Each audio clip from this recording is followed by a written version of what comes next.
ছুটির দিনগুলোতে chicken mutton নিয়ে মেতে থাকলেও সপ্তাহের অন্য দিনগুলোতে একটি অন্য ধরনের খাবারই মন চায়। আর তাছাড়া অফিস বাড়ির দৌড়াদৌড়িতে রান্নাও করতে হয় চটজলদি, কিন্তু তার সঙ্গে সঙ্গে মাথায় রাখতে হয় স্বাদের দিকটিও। স্বাস্থ্য সম্পর্কে সচেতন যারা, তারা মাংস নয়, মেটের উপকার সম্পর্কে বেশ ভালো জানেন। মেটে এমনিতেই খুবই পুষ্টিকর, তবে হজম হতে একটু বেশি সময় নেয়, তাই পরিমাণে অল্প খাওয়াই ভালো।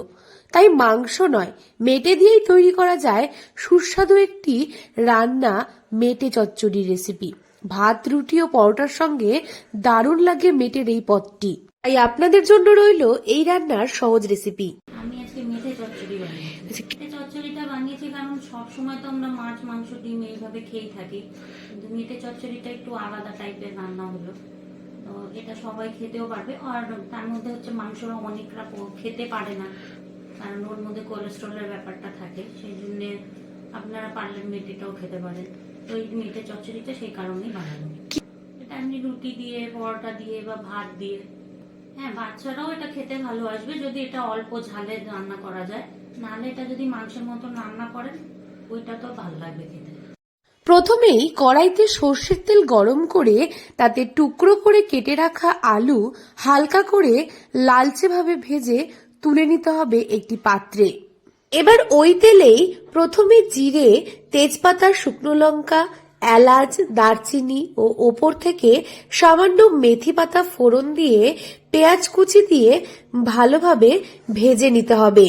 তবে খেয়াল রাখতে হবে পেঁয়াজ যেন বেশি পুড়ে না যায়। তারপর অপর একটি পাত্রের মধ্যে তৈরি করে রাখা জিরে গুঁড়ো, ধনে গুঁড়ো, লঙ্কার গুঁড়ো ও সামান্য জল দিয়ে ভালোভাবে একটা মিশ্রণ বানিয়ে নিতে হবে।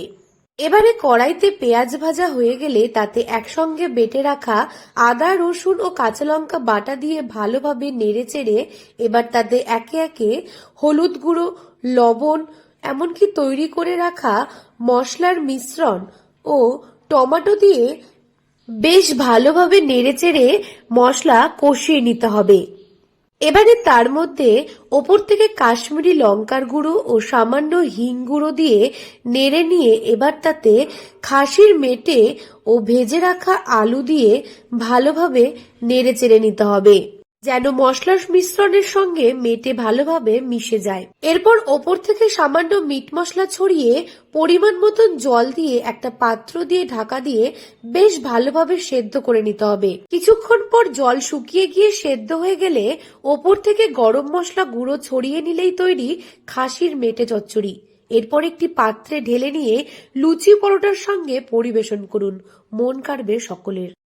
দক্ষিণ দিনাজপুর থেকে সুস্মিতা গোস্বামী রিপোর্ট, লোকাল 18 বাংলা।